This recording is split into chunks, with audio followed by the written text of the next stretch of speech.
We have some breaking news for you, and it's some sad news. Soccer legend Pele has died at the age of 82. That is according to a statement released now by his family. They added, "Everything that we are is always thanks to you. We love you infinitely. Rest in peace." The Brazilian star's health had been deteriorating in recent days as he continued his battle with cancer. Don Riddell has more on Pele's life and his incredible legacy. When the world knows you by just one name, you have truly succeeded. Pele is regarded by many as the greatest footballer of all time. His humble demeanor and generous spirit have guaranteed his legacy as a global icon. This is a big responsibility, I feel very comfortable because something I cannot answer was why God gave me this, this gift. This was a gift from God, and I try to be in my best. I try to respect people. I try to prepare myself. I try to be always in good shape. The most important, respect people. Raised in the slums of Sao Paulo in the 1940s, Edson Arantes de Nascimento discovered football at a young age. He made his debut for Santos at the age of just 16, and within a year he was scoring goals for the Brazilian national team. By this time he was better known by his nickname, Pele, and in 1958, at 17, he became the youngest man to play in a World Cup final, scoring twice as Brazil beat Sweden. It was the first of 3 world titles he'd helped win for his country. He electrified audiences with his fancy footwork and ability to score seemingly impossible goals, so it was something of a disappointment that his 1000th goal was a penalty. A friend of mine, he's a comic guy in Brazil. He say, "Listen, God stopped the game because everyone has to see your 1000 goal." That's the reason it was the penalty kick. After his goal, the game against Vasco da Gama was stopped for several minutes to celebrate his landmark achievement. In 1967, Pele learned that he and his team had the power to stop other things too, when their visit to Nigeria prompted warring factions to call a 48-hour ceasefire in the country's civil war. We stopped war because the people are so crazy for football. They love football. They stopped the war to see Santos play in Africa. This is a fantastic, it's something who you cannot explain. By the time Pele retired as a footballer in 1977, playing his final years for the Cosmos in New York, he'd amassed a career total of 1,281 goals. For Pele, that was half a lifetime ago, but his infectious love of the game ensured that he remained relevant. He served as a UN ambassador for ecology and the environment. He rubbed shoulders with state leaders all over the world, and he received an honorary knighthood from Queen Elizabeth in 1997. And who could forget his appearance in the cult movie Escape to Victory? Go.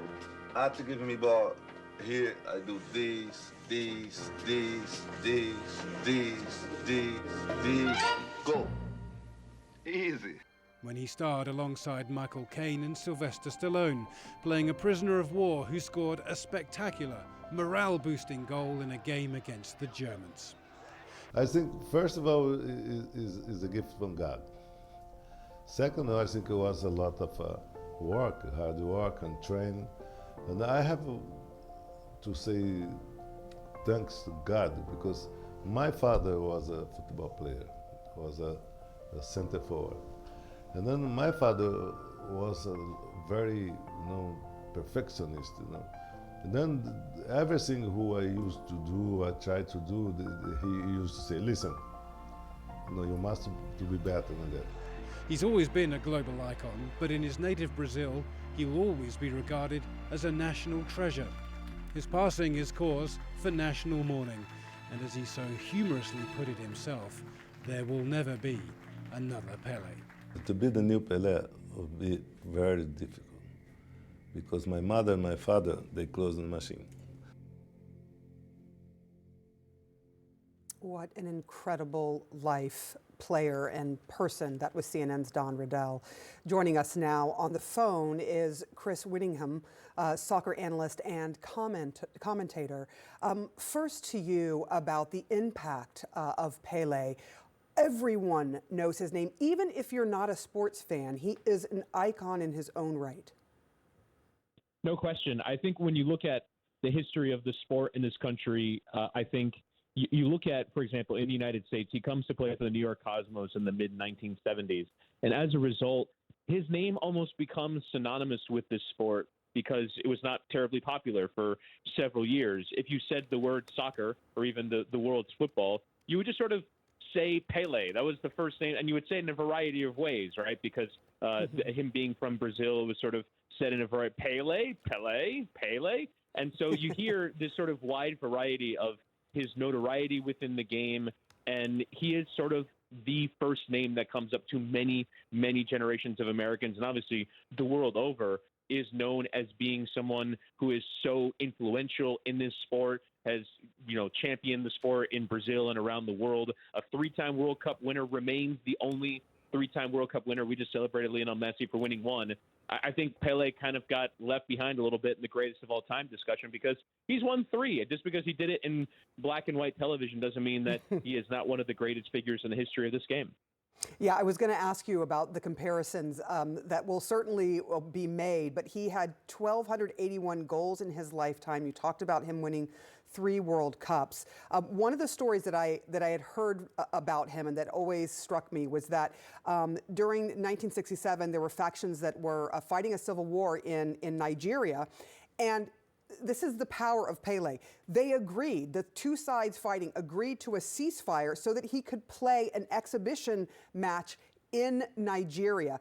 It just goes to show you the power this man had to bring people together. He literally stopped the fighting so that he could just come and play and give people relief. Do you have any stories that you particularly like to remember about Pele? Yeah, for me, I think it's just sort of his impact on the sport in the United States. I don't think it can be understated. You talk to people who are agnostic to soccer in the United States, and even they, for a brief moment in time in the mid-1970s when he played for the New York Cosmos, and like you say, it's just sort of his ability to present that impact almost no matter where he is. Because it's very easy to suggest global celebrity now, right? I mean, we have social media, we have all these abilities to sort of translate celebrity. But I think when you look at where the globe was back then, he wins World Cup in 1958 and again in 1962. And in 1958, arrived to the Brazil squad as a 17-year-old and lit up that World Cup and scored a goal in the final against Sweden.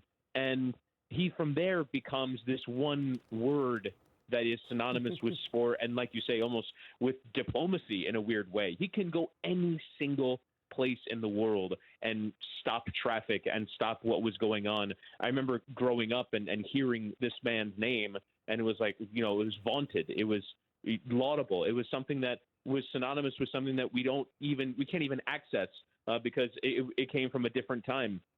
And yeah, to me, the way that he came to the United States and changed the way that Americans viewed soccer was just sort of incredible. And I think laid some of the groundwork for what we see today with Major League Soccer, with a lot of the way that the sport has grown. I think that period in the 1970s when a lot of big soccer stars headlined by Pele came over was a huge part of it.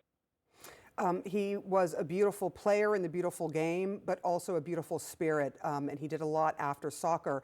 And the one thing that I think we all remember, anyone who has seen video of Pele playing or got to see him in person, it is that famous bicycle kick. He made that famous, and you now see players doing it as well, but an incredible athlete and person. And I do just want to end here with what his name really is. People called him Pele, but actually his official name is Edson Arantes de Nascimento. We all knew him as Pele. He is now gone from this earth, but his memory remains. Thank you so much, Chris Whittingham. Thank you.